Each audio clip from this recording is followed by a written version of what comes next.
Hi, everyone, and welcome to Bourbon and Breakthroughs. Depending on how you got here today, you might see relentless growth. You might see bourbon and breakthroughs. You're in the right place.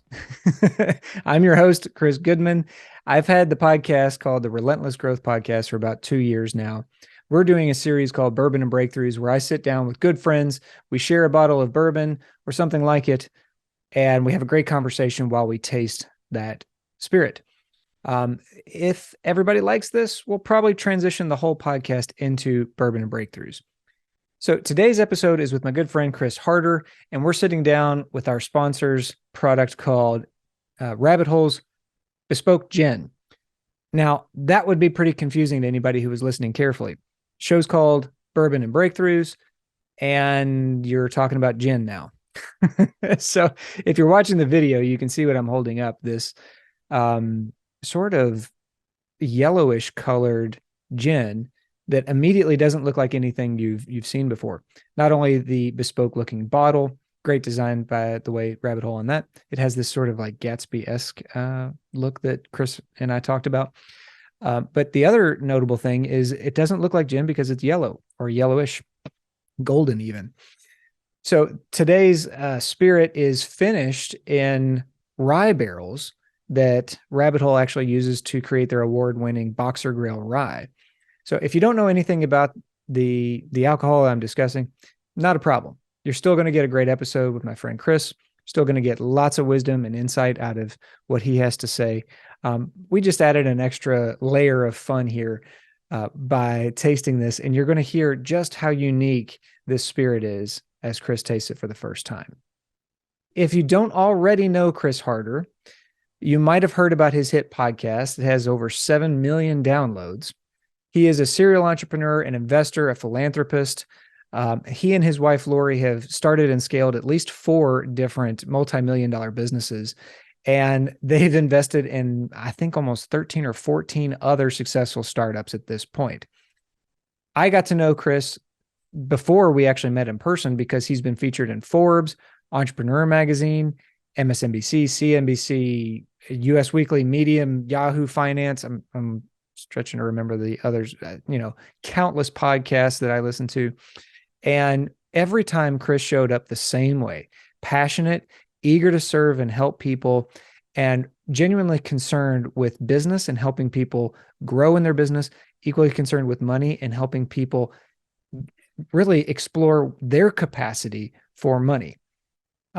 Chris is also launching a new business with his partner, Matt, called Frello. This is a peer-to-peer lending app. And we discussed briefly how that's going to change the way people lend and borrow money in the marketplace. Really exciting time to listen to Chris and what he's up to. He also founded the Elite Mastermind. And this is where we met. This is where 7- and 8-figure entrepreneurs come together, share ideas, lend each other their experience, tell each other what not to do that they've learned the hard way.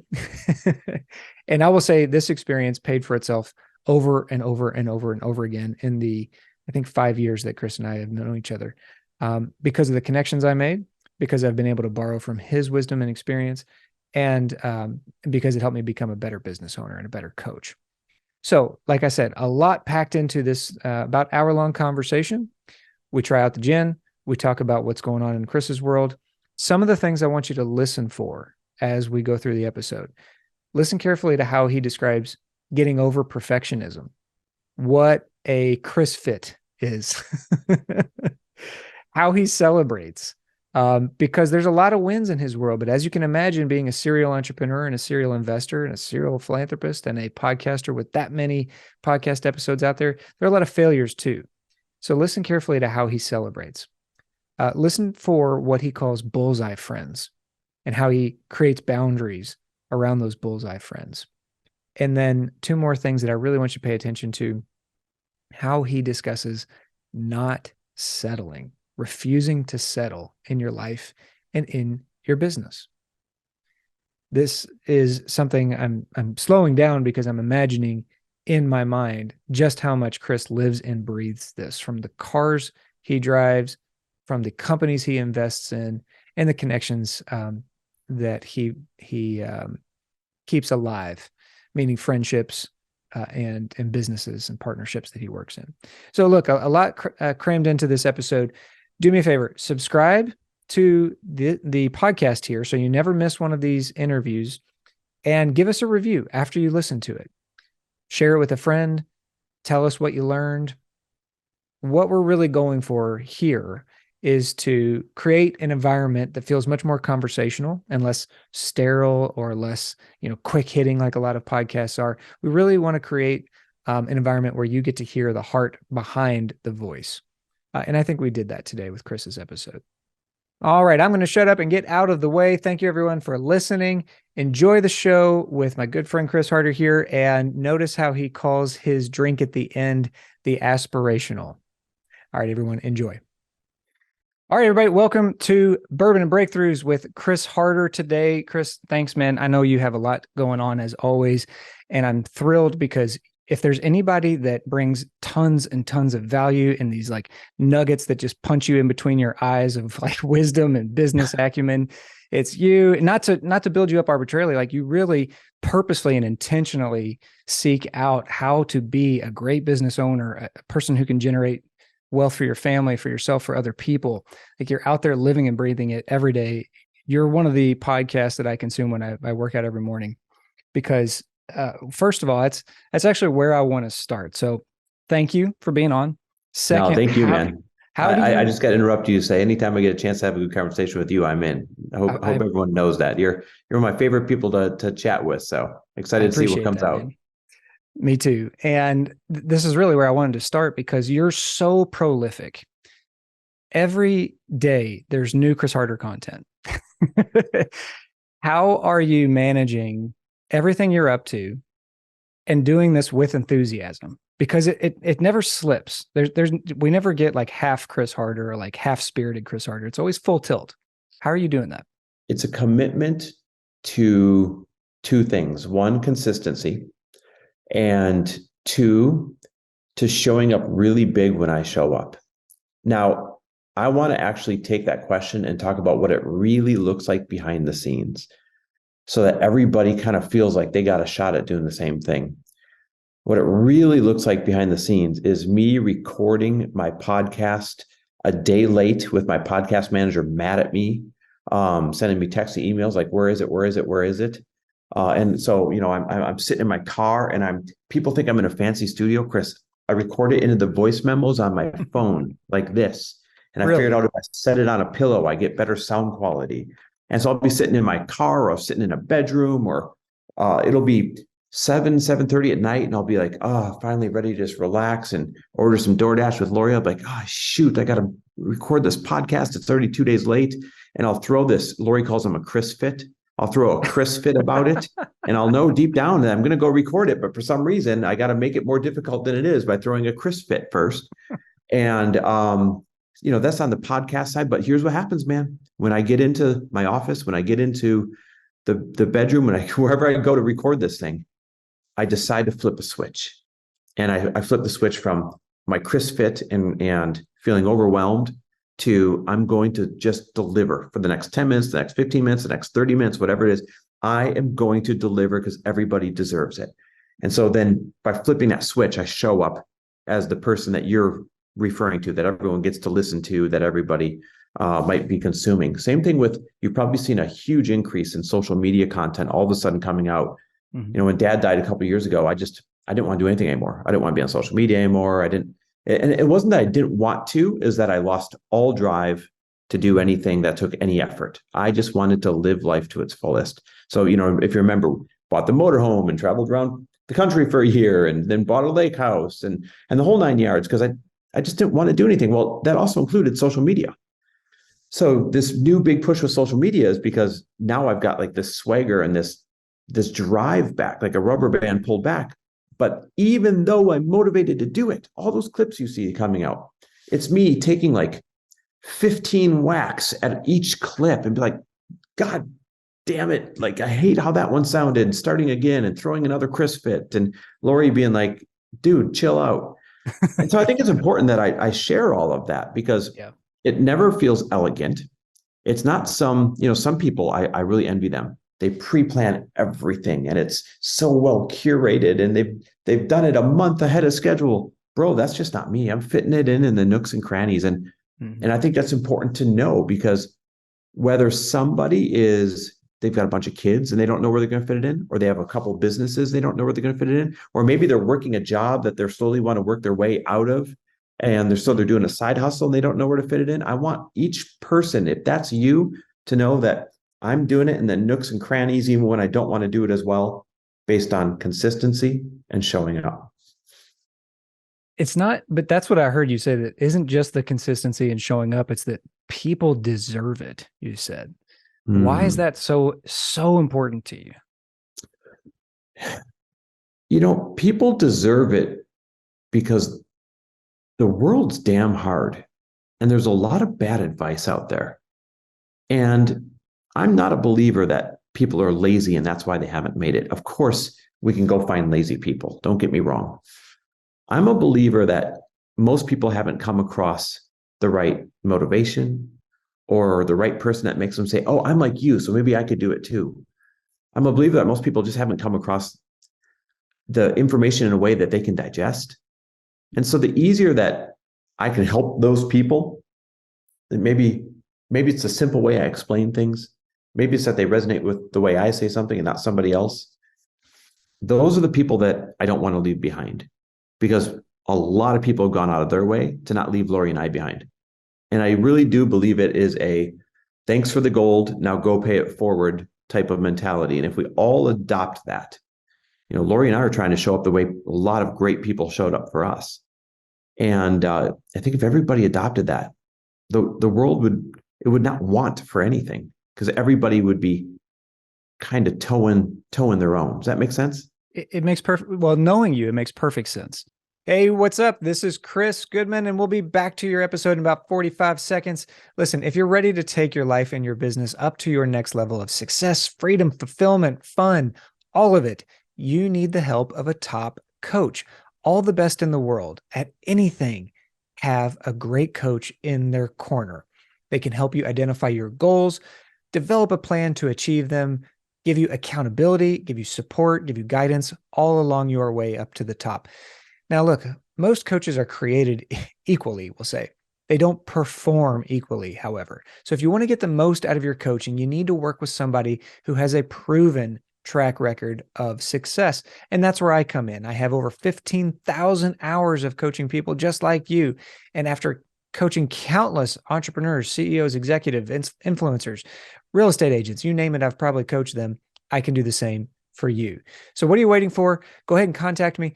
Go to goodmancoachinginc.com. That's goodmancoachinginc.com. Fill out the quick application and let's talk about coaching you to your goals. Now let's get back to the episode. And for the people who listen to your show, I think they get it because they hear that over and over. And I'm excited, especially for the people who are just hearing you for the first time, because they're at this tipping point where they get to go into Chris's world for a while, right? Where I've known you since what, 2018, I think. Yeah. And was that 5 years now? Oh man. That's wild. So yesterday, Lindsay found a photo of her when she was like right at 9 months pregnant. And we're coming up on a year of Eva's birthday's in 2 weeks. She'll be a year old. And we're like, how was that a year ago? And so the time is so warped, not only because of the pandemic, but because of baby and all the time and everything. And then the sleeplessness added in on that. Time is such a foreign concept right now. So when you say 5 years, I'm like, no, it's not. Like, come on. Yeah, but it is, man. So much has happened in what feels like such a little time. And it's so funny because look how quickly to you and me 5 years has gone by. But if we told someone right now, hey, man, your dreams are only 5 years away. All you have to do is 1, 2, 3 and ABC and do it every single day for 5 years. They would be like, I can't wait that long. Holy crap. I'm not waiting 5 years. That's forever away. It might as well be 100 years, except when the 5 years passes, it feels like a minute. So you might as well roll up your sleeves and do the do, because that 5 years is going to pass whether you are building something or not. And I think this is one of the reasons I appreciate you, because you squeeze everything you can out of the moment, like full tilt all the time. Earlier before we hit recording, hit record. Sorry, I'm clean that up. Got all excited, Chris. Earlier, before we hit record, you said you want to make as many memories as possible. Yeah. When Lindsay and I first started dating, I took her through this exercise to figure out what her why is. Like, why do you do this? Not just because the money's good or because you want to help people. Like, what's the why behind all of that? And after like 2 or 3 hours of questions, we got down to it. And it was one word, and it was memories. Her grandmother had dementia, Alzheimer's, and it was the first death in her family that really affected her, and it really made an impact on her. And she was like, I never want to live life in such a way that if my memories get stripped from me, I'll just kind of drift along into nothingness. She wants to really squeeze everything out of life. And that's how I'm hardwired too. So all that to get back to, you help people do this. And as long as I've known you, you've been all in on living this lifestyle and going first and leading people to do the same thing. So we're going to get into the drink here in a second, but before I was going to say, you're just teasing me. I mean, to those listening, he sends me this amazing bottle. He tells me it's going to be the most incredible thing I've ever tried. It's going to be unique. And he's like, you can't try it till we start the show. And then he starts the show. We're 10 minutes, 15 minutes in, and this thing's just sitting on my desk here staring at me. He's bone dry at this point. That's what exactly right. Got him right where I want him. No, last thing before this, like how are you celebrating these memories and being so intentional and creating this big life for yourself and the people around you? How do you celebrate these days? It's interesting. So when my dad died unexpectedly 2.5 years ago, it took me, who was already becoming pretty sentimental, and that's a gene that he passed down to me. It took a guy who was already becoming pretty sentimental, and it like injected it with sentimental steroids. And so now I've become obsessed. How good of a life can I build for me? How good of a life can I build for the kids when we have them one day? How good of a life can I build for my family? Literally yesterday, Lori's parents arrived out here for a month. I got them an Airbnb. And being able to do things like that for our parent mom. Nick and I bought mom a house out here in Arizona this past year. She's out here for 6 months. Like, to be able to do the things for our family that they wouldn't be able to do on their own. All of those things have become 100 times more important and urgent. So the celebration of those things is in being present and executing those things and enjoying those things. Here's the opposite of celebrating something. Let's say you finally go and you get your dream car or your dream home. And then you spend the next whatever number of days in it completely not taking gratitude for it, but instead being like, oh, I've got to go over here in this dream car. Oh, I've got to clean this, which was once a dream home. People need to really just slow down. And I don't mean slow down your pace, but slow down your thoughts and show gratitude for the things that you once freaking prayed for, man. And that's how we're celebrating, is every morning I wake Lori up to a mantra. I'm happier, healthier, wealthier, and more fit than I was yesterday. I roll over, I do a quick gratitude prayer. It's 30 seconds, but I'm acknowledging everything I'm grateful for that morning. The other day I got into one of my cars and I said, I get to drive this car that I absolutely love to this appointment. I literally said that to myself. Oh, I believe you. Yeah. It's if you have gratitude for something, then you're taking inventory of it. And to take inventory of something is to acknowledge that you have it, to celebrate that you have it. But if you don't stop to take inventory, AKA show some gratitude towards it, it's like not having it at all. Do you know how many people get in their dream car and go to work, not even stopping for a moment to think that they just got in their dream car? Or do you know how many people wake up in their dream home and they're pissed off that they have to go do something for the day and they don't even stop to acknowledge that they woke up in their dream home? So whatever it is for you, right? It may not be a car, it may not be a home, it might be a person, whatever it is, stop and acknowledge them, man. And to acknowledge them is just showing gratitude. And that's it, is acknowledging it, right? Being aware of it, bringing it to your focus instead of letting it just slip by.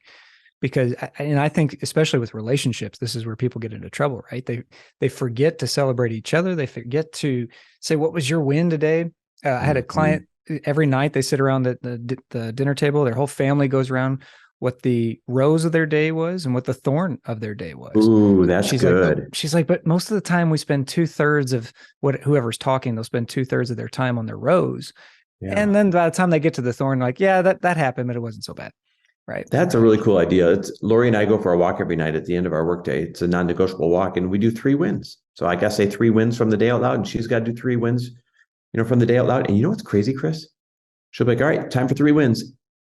And it's like, I can't even think of them some days until I force myself to. And I'm like, oh yeah, this happened. Here's a win. And then I got to think of a second one. Oh wait, this also happened. That was a win. And then, oh, this third thing happened. That was a win. And they were already erased from my memory. They were already, these good things that I wanted to have happen that day were already erased from my freaking memory until we stopped to say, what are your 3 wins? So it just shows you the importance. I love the rose and thorn, whatever your practice is, it shows you the importance of a ingrained practice to stop and smell the roses. No pun intended. Yeah. No, this is perfect. Well, let's celebrate now. So everybody listening or watching, we are sponsored today by our friends at Rabbit Hole.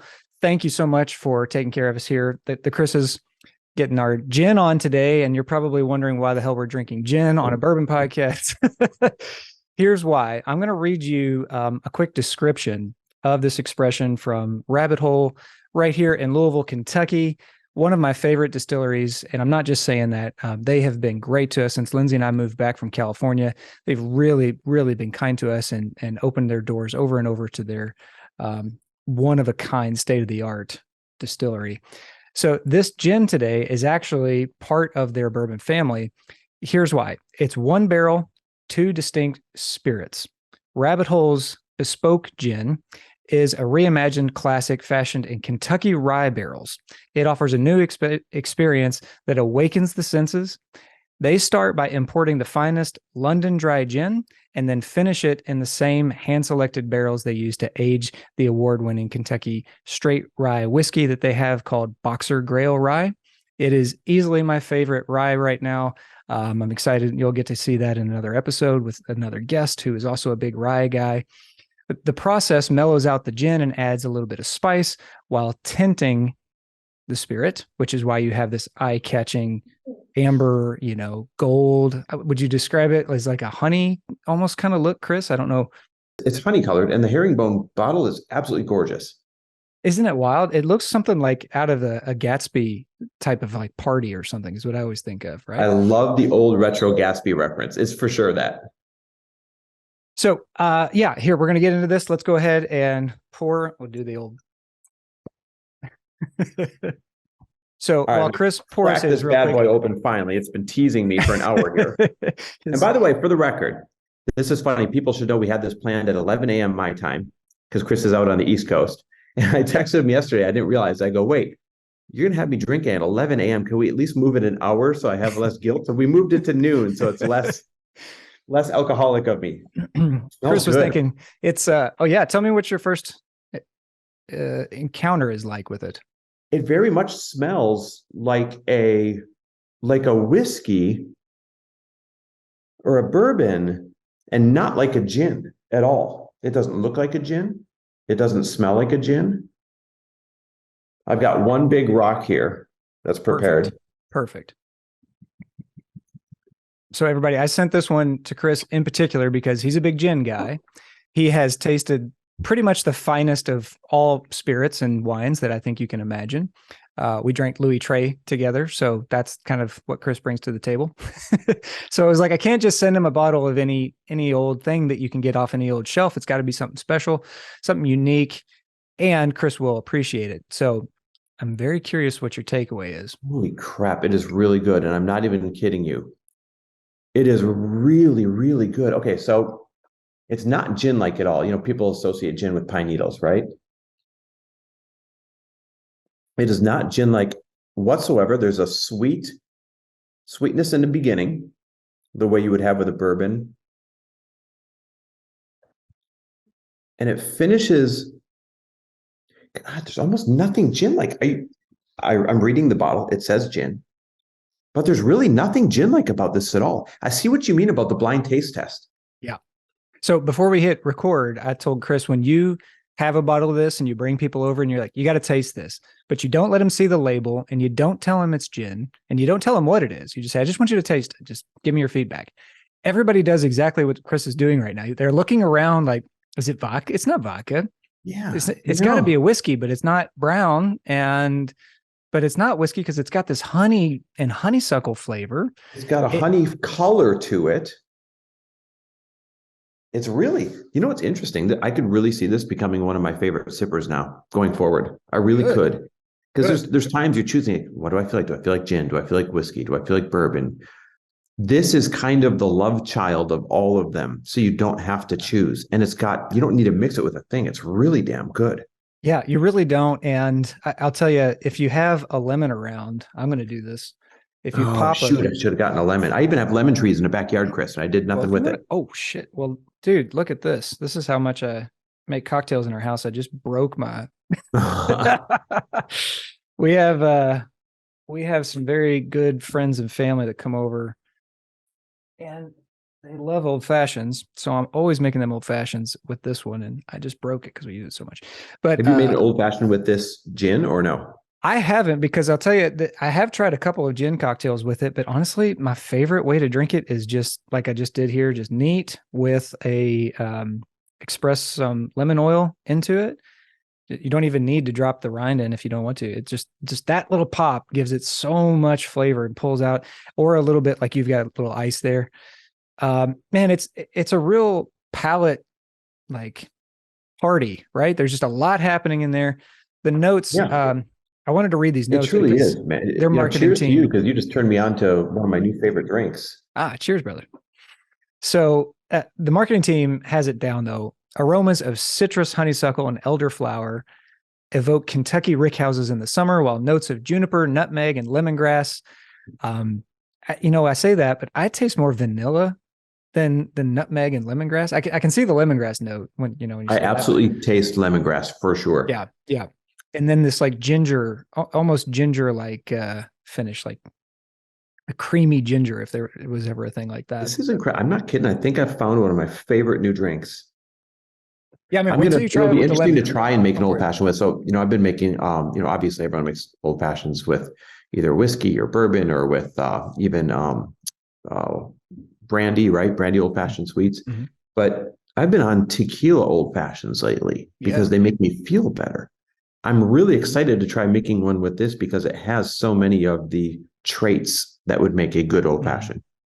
Yeah, I think because it's got that rye, they age it in the rye barrels, so you get that rye bite that you would out of a good, because I like a rye old fashioned compared to a bourbon one. But yeah, tons of ways to play with this, and I mean, I don't know what your experience is going to be, but nobody I have met has ever seen this before when they come over and taste it. So nope.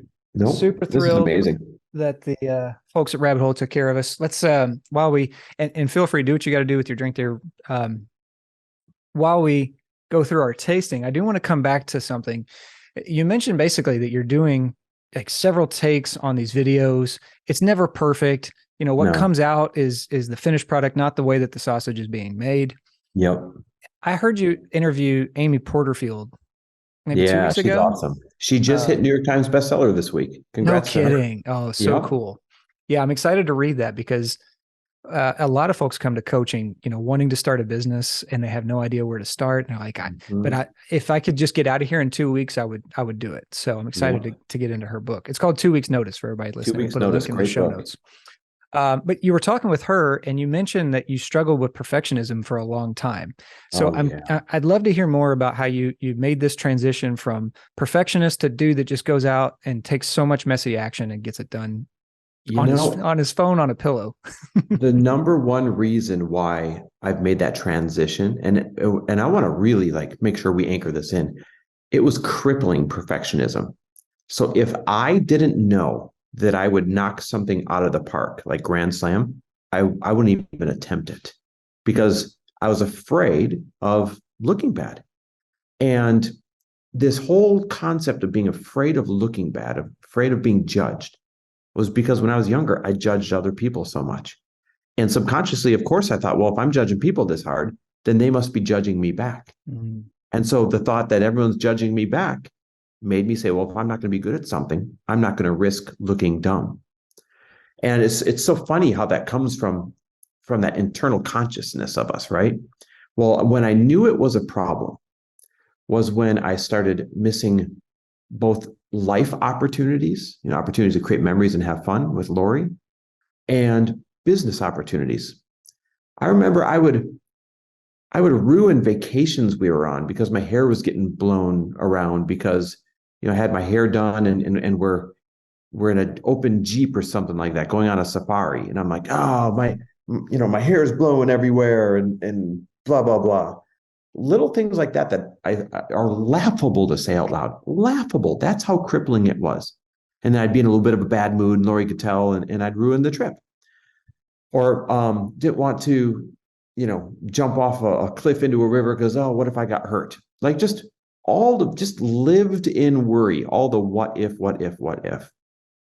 And she never said anything to me, but I could tell that I was holding us back. Again, both from a personal experience standpoint and from a business opportunity standpoint.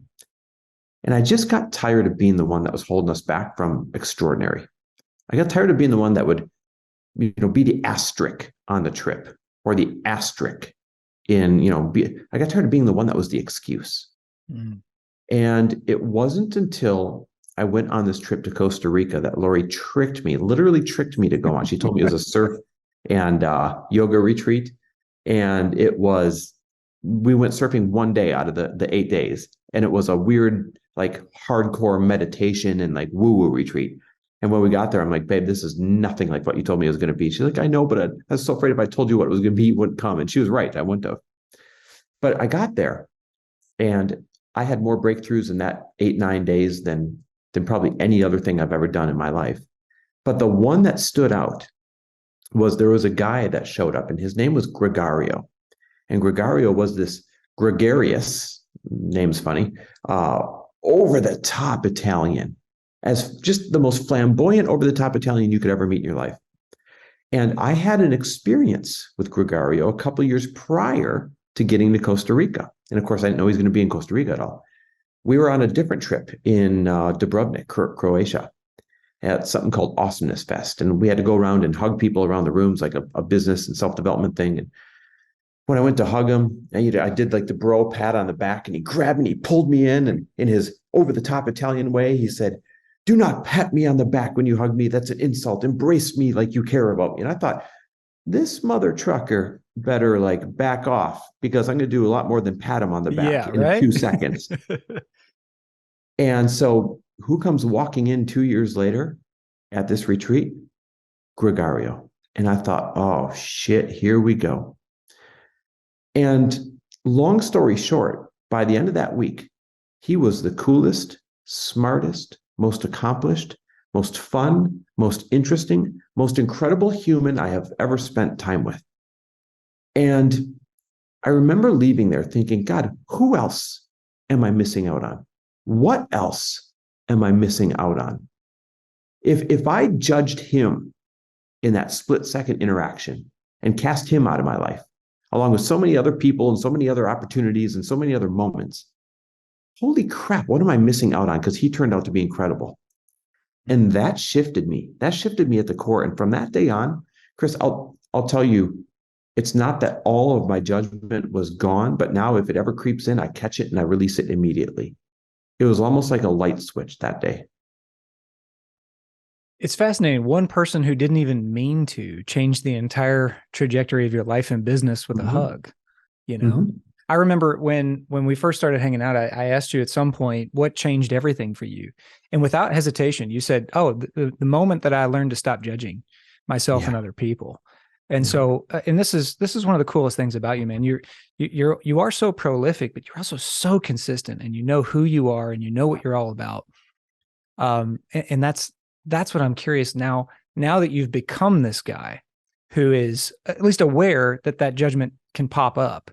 And we all do this. Like you don't graduate to a certain level where you escape it. I don't think, right? It's still there nipping at your heels all the time.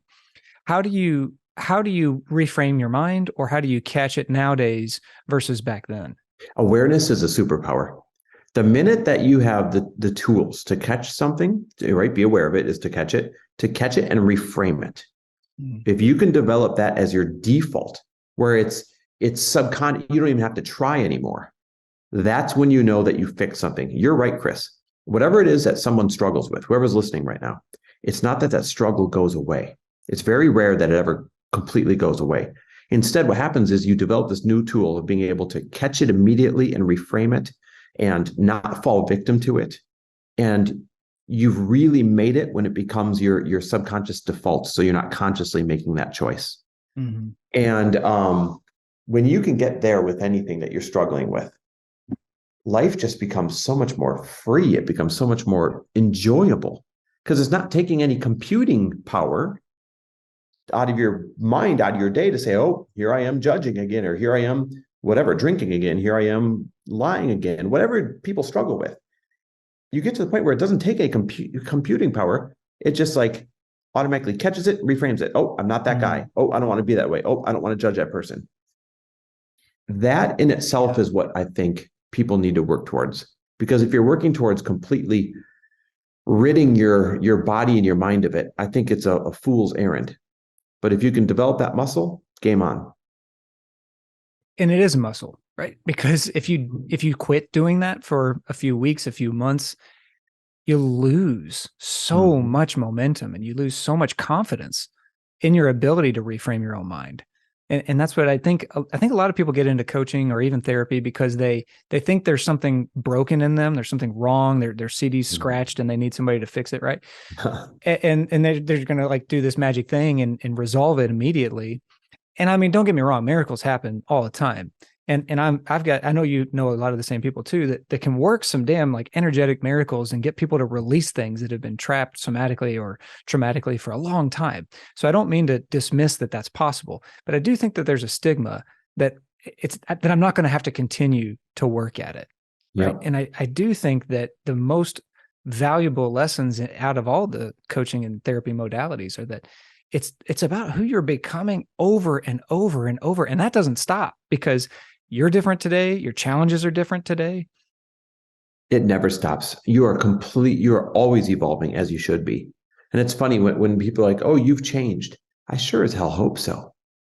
I feel bad for anyone who tries to stay the same. I feel bad for anyone who doesn't allow themselves to change and evolve. Or worse yet, I feel bad for anyone who expects the other people in their life to stay the same because we're always evolving. We're always improving.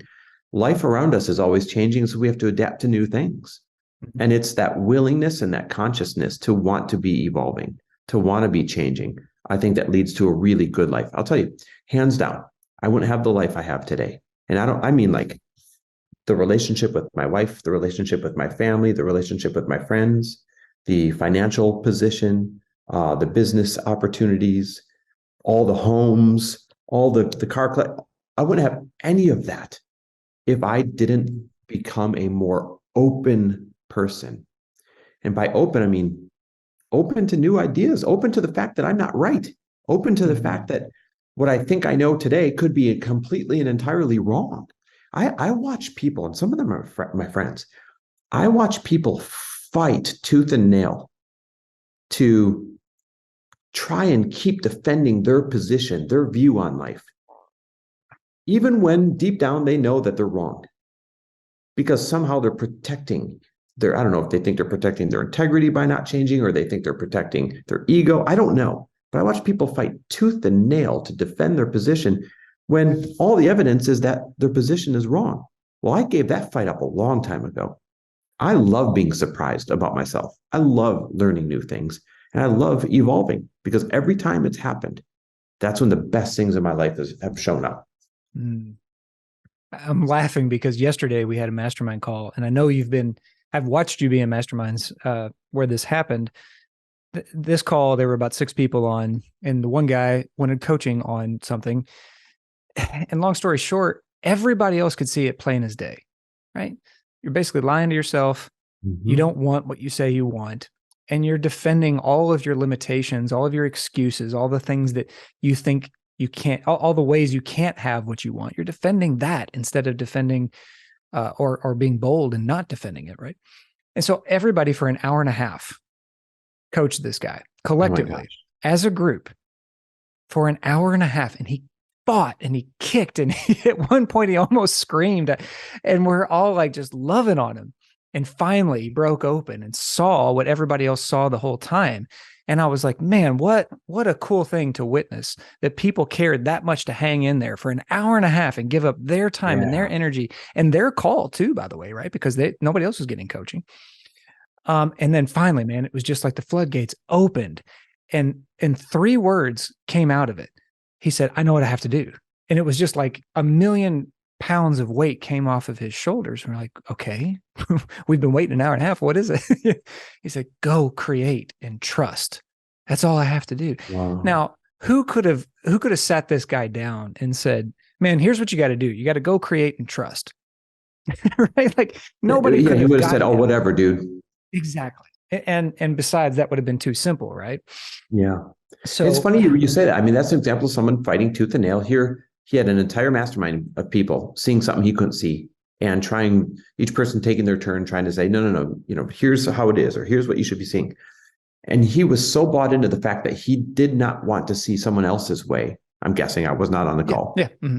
That he couldn't see what was plain as day in front of him, even though everybody else could. And we've all been there. This is not a judgment. No, not at all. The good life comes when you stop doing that. The good life shows up, the good opportunities, the good people, all of those things show up when you stop digging your feet in and having to be the one who's right. Yeah. I just want to leave it at that, because I think when you take big risks the way you do, you're building an app right now. Yep. Not a small endeavor, and not something that doesn't involve risk. I just read Psychology of Money. Have you read that one yet? Great book. Yeah, I really enjoyed it. And at one part he said, risk and luck are doppelgangers. And so I'm curious, as you're building this app and you're taking these new risks, both you and Lori, how are you guys navigating the difference between this is risky and I don't want to feel unsafe, I don't want to be unsafe? Everybody, not everybody, because you're in a good crowd, but a lot of people would say this is too risky to take on right now. How are you juggling that? The truth is, it's too risky to not take something on that you're called to do. In other words, the risk of not taking on your calling is that you're going to be complacent and unhappy. The risk of not taking on your calling is that you won't be, create financial legacy, like legacy wealth. The risk for not calling or following your calling is that you're going to end up feeling unfulfilled and perhaps sabotage yourself or sabotage relationships. You really have sometimes just two challenging choices. The choice of staying the same, right? Good old mediocre, playing it safe, or the choice of really going all in and chasing down that trophy. Sometimes you're going to get it. Sometimes you're going to fall on your face. But if you don't give up, if you're willing, back to saying, being open to changing course and all that, if you don't give up and you're willing to change a little bit along the way, then you're eventually going to get where you need to go. And so I don't see it as a risk. I mean, this app is going to be tens of millions of dollars to get it off the ground properly. We already have a massive team for this, and we've been building it for a year, and it's not out in the world yet. That's risk. This app is going to disrupt banking. And so we're going to have banks using their lobbyists to fight against us. That's risk. I'm watching my wife pivot from a beverage company that was her dream, and it was the best beverage I've ever tasted in my life, to her losing her margins over the last 2 years of all the change going on in the world and having to pivot to a different really cool product under the same company. And watching her have two of the most miserable years of her life, but showing up every day to fight and kick down another wall.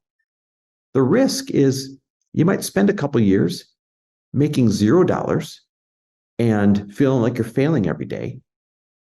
But on the other side of kicking down all those walls, there's a life-changing reward that most people will never, ever get to hold up in the air.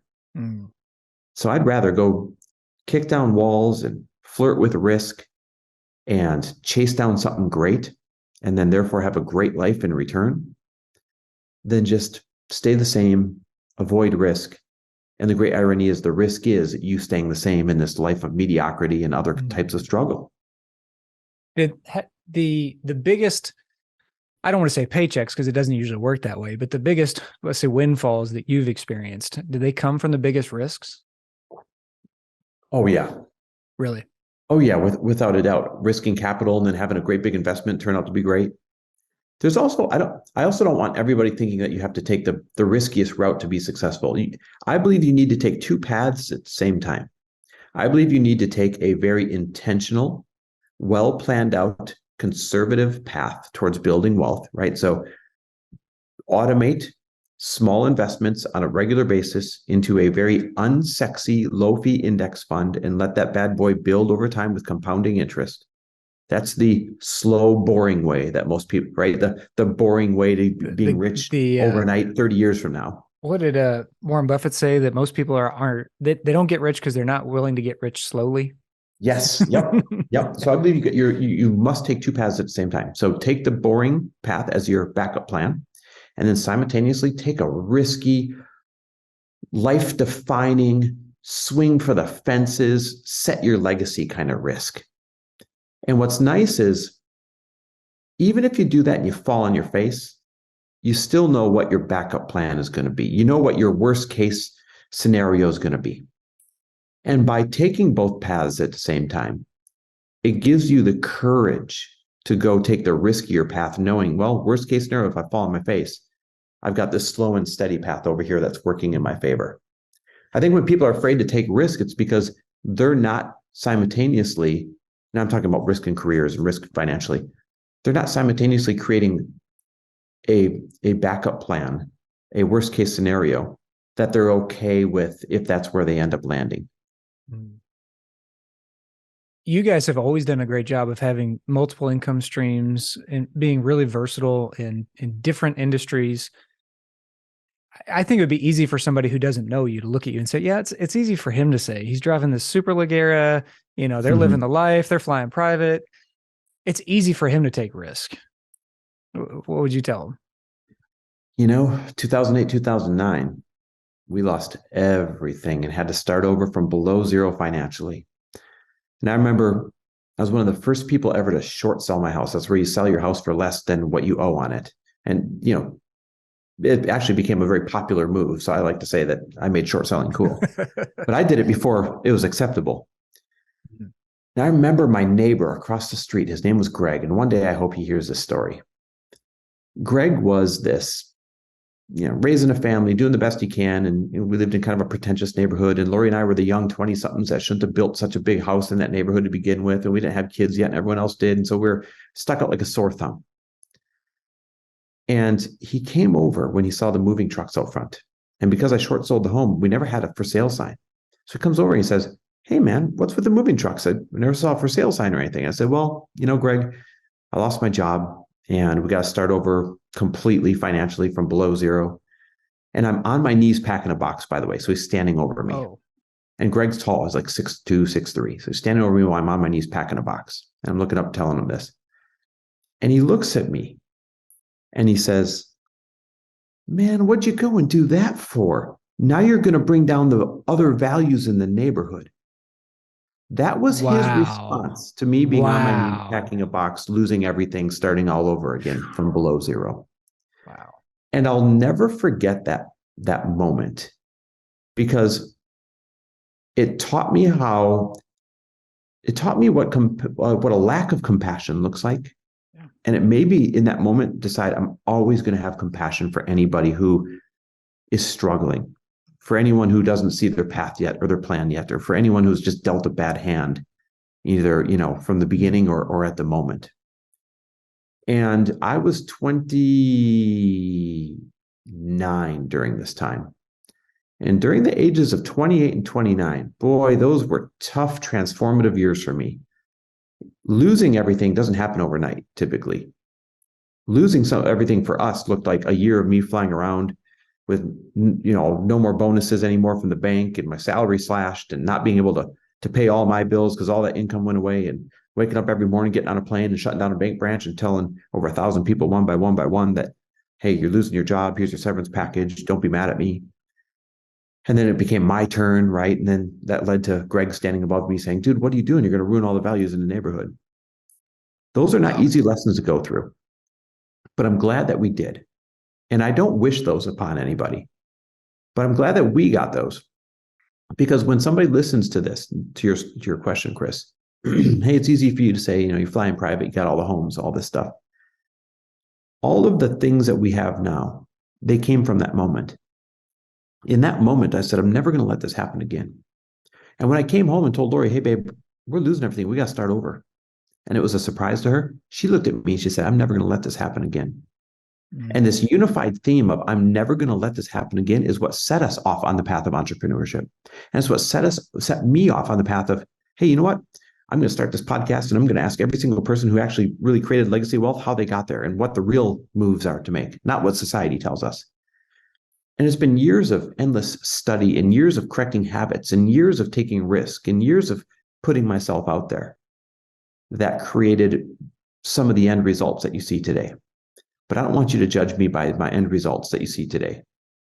I want you to know my story when we had nothing and Greg was standing over me.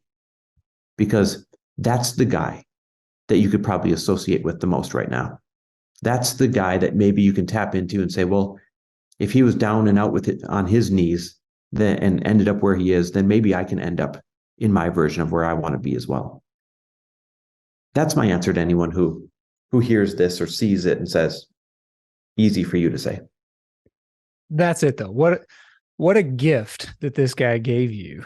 Mm-hmm. in ugly wrapping paper in a shitty box, right? But wow, to compel you into, I'm never ever going to experience this again. Yeah, Chris, I mean, we put so we had just built this great big house. We were living beyond our means back then. And built this great big house and furnished it with all this custom furniture. And then all of a sudden the recession hit and I lost my job. And guess what happened? We had to put all of our furniture, all of our belongings, all of our TV, all of our everything on Craigslist. Craigslist was the best marketplace back in the day. So we put it all on Craigslist. And one by one, cars would pull up in front of the house. And people would walk through my front door and they'd bargain for the couch, they'd bargain for the TV, they'd bargain for whatever. And they'd give me pennies on the dollars for it and walk out with our stuff. That, combined with Greg standing over me, combined with just all of it during that time. Man, I would never wish that away.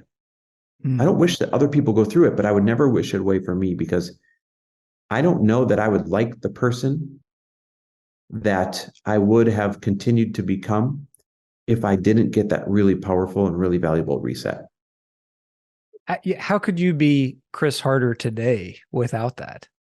Who so deeply appreciates, who gets in the Aston Martin and appreciates it and doesn't go, I need a faster Aston Martin, right? Like how you couldn't be the same guy. Well, I lacked compassion back then. And I lacked openness. We already talked about that. And I was worried about perfectionism. How did I look? What was my business title? How many people did I manage? All of that was a path to misery.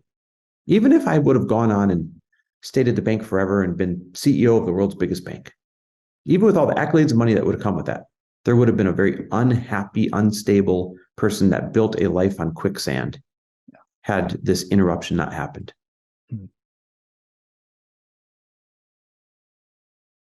Pick a number, 1 to 3. 3.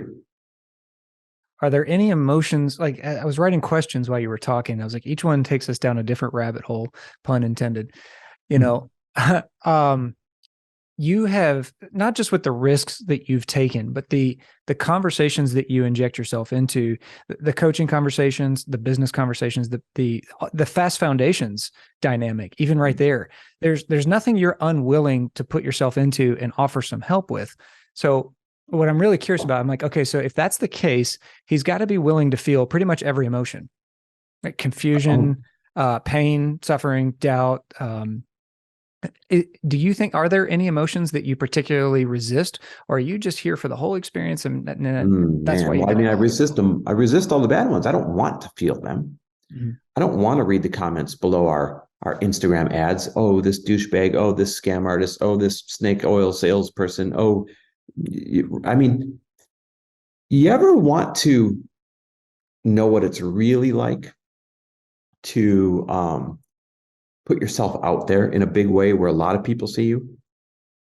Go read the comments below any of their ads. Go read the reviews on their podcasts and start with the negative ones first. Go go look anywhere where somebody can judge you from behind their keyboard. Mm-hmm. People say mean shit, dude. Really mean stuff. Nobody wants to feel those things, and I don't seek them out. I don't try and come across them, but you come across them. It's inevitable. So nobody wants to feel those things. Of course, I resist them, but I'm signed up to be willing to feel those things. Because with those feelings, with that risk, comes the wins and or the notoriety and or the impact and or the paycheck and or the right. You can't have one without the other. You can stay small. You can make sure nobody notices you. You can be safe. But what the hell is that going to get you? I lost a friend recently, Dave Hollis. Do you know who Dave Hollis is? I do. And I really looked up to him. I never met him personally, but man, it took me a minute to process that because I was like, he's 47 years old. Yeah. Yep. I mean, so go ahead. Don't let me interrupt you. Well, he had a tattoo on his arm. So right here on my arm where it says, live as though universe conspires in your favor, he had one just like this script right here on his arm. And his said, it's a very famous saying, it said, a ship is safest in harbor, but that's not what ships were built for. That metaphor, that saying, that relates to every single person listening right now. You are a ship that was built to withstand rough seas. And on the other end of your journey is the reward. But damn it, you're trying to keep your ship safe by keeping it in harbor and keeping it tied up and making sure that you don't put it at risk. And what are you going to gain? I pulled my boat out of the harbor at the end of this summer. The bottom was just caked. It sat there all summer in the harbor, caked with sea life and green stains and seaweed. I spent $5,000 getting the whole thing buffed out and wow, corrected. That's how bad it was. That's what's happening to you if you are the ship that just sits in the water safely in the harbor. You're just collecting crap that you can't see because it's below the sea line, but it's there. When your boat's moving, when it's moving through the storm, when it's moving to the next port, when it's going, 15, 20 knots through the water, it cleans all of that off and you get to the other side. And for taking the risk, you've got the reward of being at the end of your journey and your hull is pristine and just everything that comes with that, man. His tattoo is a beautiful metaphor for the reminder that we need if we're going to go out and live life. You guys, you have such a deep and wide network that it's inevitable that you're going to lose friends and people who you've gotten close to professionally. Mm-hmm. How do you guys process that? Because you guys are a pretty tight club. Well, club's not the right word, but Going for drink number 2, by the way. Yes, sir. I mean, this is really good stuff. If you like it, I'm thrilled. I'm the one that's thrilled. You turned me on to a great new drink here. How do we process the risk of losing people? What was the question? No, not the risk. I think what I'm asking is, in this line of work, it's almost easier to get close to people who are genuinely good people because you don't have anything left to hide. You don't have any judgment to bring to the table. So when you find somebody you connect with, you really tend to go deep pretty fast with that person. And you guys have such a wide network. How do you balance that out of we have so many friends and so much changes all the time? And on top of staying it's really a focus question. How do you juggle those relationships and then come back and work on the business and get things done there? And then there's major disruptions like Dave Hollis passing away. How do you guys deal with all that? I think I've got 2 answers. The first one is it's okay to have your bullseye and then all the other rings of friends, meaning your bullseye is who you better wake up every day and keep close. It's Lori, it's my family, it's my few closest friends, right? Whatever they call, I drop whatever I'm doing and come help them. Doesn't mean I don't love the other rings, the other tiers of friends It just means that you can only have a bullseye so big, or it's no longer a bullseye. It's the whole damn board. Right. And then you can't be there for everybody. Mm-hmm. So that's the first thing. The second thing is we're really big on having friends where we can just pick up where we left off. You're one of those people. We probably only talk or text once a month or something like that, a passing comment or a thought of you because this was funny or something like that. But when you send something like, hey, look, Lindsay's cooking, there's spaghetti all over the thing. I know it's a reference to when I just did the same thing the other night. We can pick up where we left off. There's no like weird reentry. There's no getting to know you again. There's none of that. And I think as your circle expands, you need those types of relationships where you can pick up where you left off. There's people that I love and adore. And I mean, like, consider them brothers that I talk to twice a year. Twice a year. Somebody would look and say, well, that's not a good friendship. That's not a healthy friendship. Except we would drop what we're doing and give our life savings to that person, and they would do it for me if needed. But we only see them twice a year. It's because those are the kind of people, when you're doing big things, you have a lot of people in your life that you need. We went out to dinner, Lori and I did, with Dean Graciosi and his wife. And at the end of the dinner, it was the first time that we hung out intimately, just the two couples. Second time. And at the end of the dinner, spent the whole time laughing and telling stories, the whole nine yards. He looks at us and he says, hey, I want to be straight with you for a minute. And I thought, well, this is abrupt. Like this. Okay. It literally, he's paying the bill. He goes, hey, I want to be straight with you for a minute. And he goes, man, I love you guys. You guys are going to be good friends. Oh, but I need you to know, I'm probably only going to see you 2-3 times a year, even though I'm your neighbor. He lives down the damn street. I'm going to see you 2-3 times a year, even though I'm your damn neighbor. But I'll be there for you any single time that you need me to be. And we can only have friends that can pick up where we left off. Is that okay with you? Literally, like, was creating an agreement, a verbal agreement at the table there. That's awesome. And Lori and I looked at him and said, thank God, because that's exactly how we are.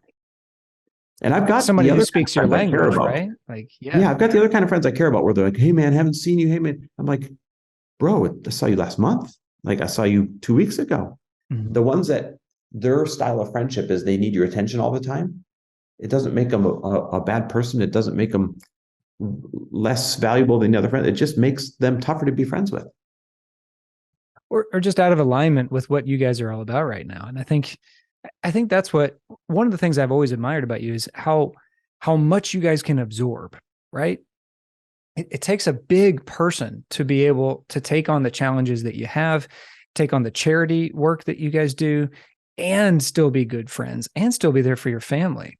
And I think that's maybe what people don't understand about high-level entrepreneurship is that pressure doesn't go away. It gets worse, right? Because there's more responsibility and there's more, honestly, there's more of a calling for you to share what you've built and what you've learned.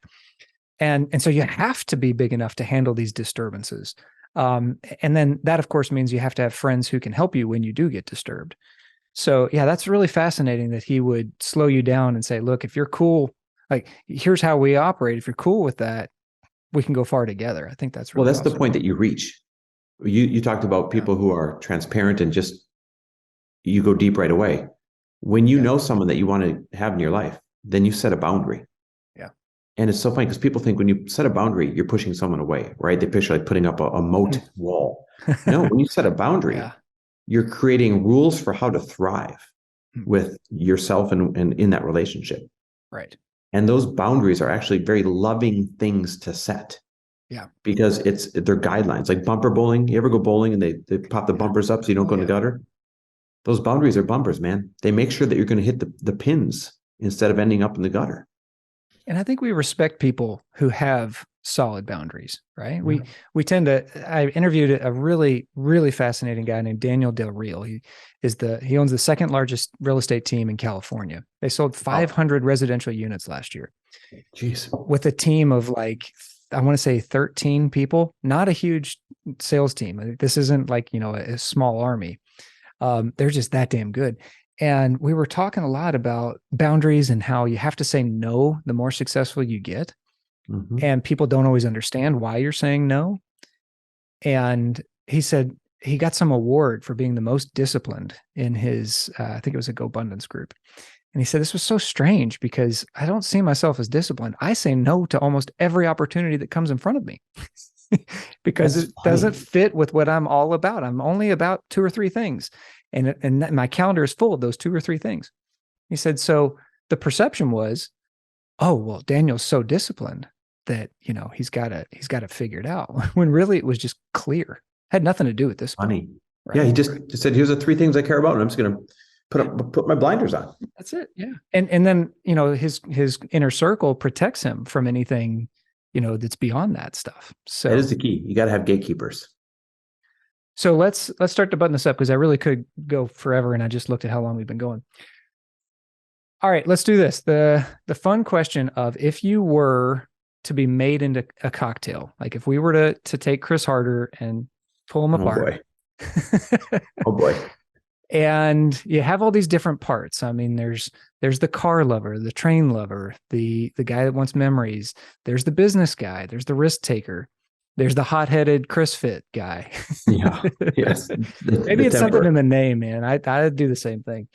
Um, how like if you could break it out into like one part this, two parts this, three parts this, one part this, what do you think your cocktail would be made out of? There'd be a real base of generosity. Um, Many parts caring, many parts sentimental. There'd be a huge splash. Matter of fact, the base of it, like the way something's made with bourbon or made with vodka, it would actually be dreamer. Lori and I bonded because we're both dreamers, and we still bond today because we're both dreamers. So the base of that cocktail would be dreamer. And then it would just have small little nuances in there of humor and bouginess. I mean, I'm unapologetic about liking nice things. Um, and I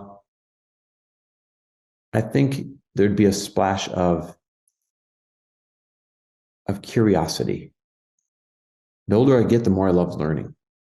And the more I learn, ironically, the easier life seems to get. Mm. Everything from reading to podcasts to going down rabbit holes on YouTube. Man, I've just become curious as I get older. I wish I was that way when I was younger.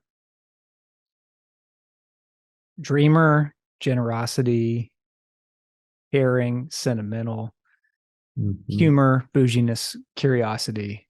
Yeah, and love. There'd be love in there. Yeah. I was going to say, I think that compassion piece, Yeah. Yeah.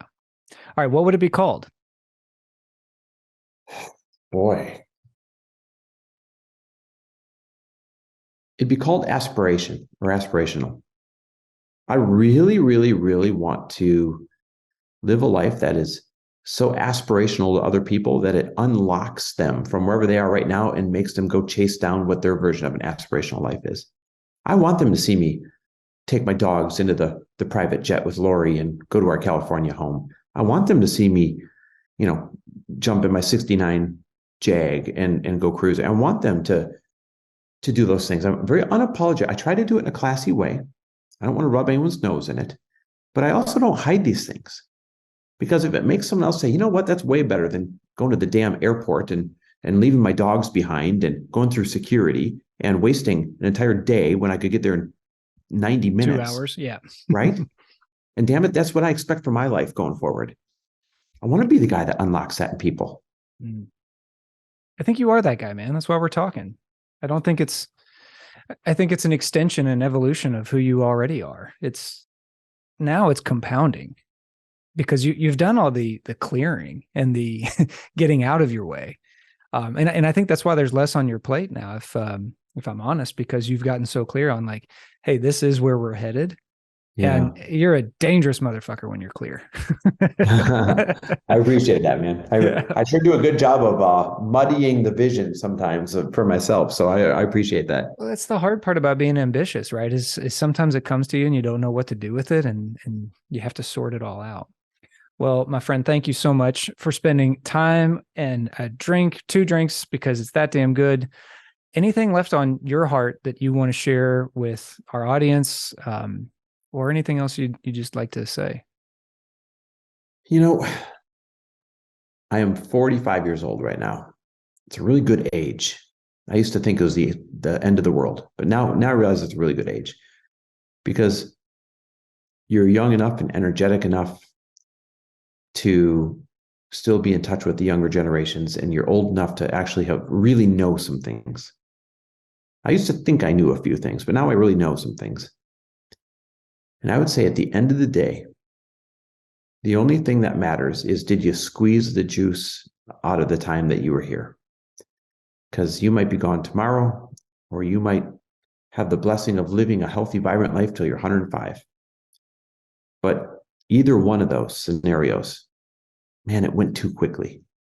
It went too quickly. So don't settle for struggling with your finances. Don't settle for a relationship you don't like. Don't settle for a home that you hate waking up in. Don't settle for a town that you hate being in. Roll up your sleeves, and in 12 to 24 months, and boy, it's funny because you and I talked about how quickly 5 years goes by. 12 to 24 months, you can have a radically different life than the one you have right now, and you shouldn't tolerate a single thing less. Man, if there's anything that I could expect to be so important to you that you'd want to drop that, you embody this. Don't settle on the car. Don't settle on the relationship. Like, you don't settle. And for anybody who's seen something go wrong in front of you, you don't settle. Like you still figure it out and say, we're still going to make it happen. So, man, thank you so much for the time. I really appreciate all this. Cheers, my friend. And until next time, cheers to everybody else not settling today. To a lifelong friendship, buddy. Thanks for turning me on to a new drink I love, by the way. My pleasure.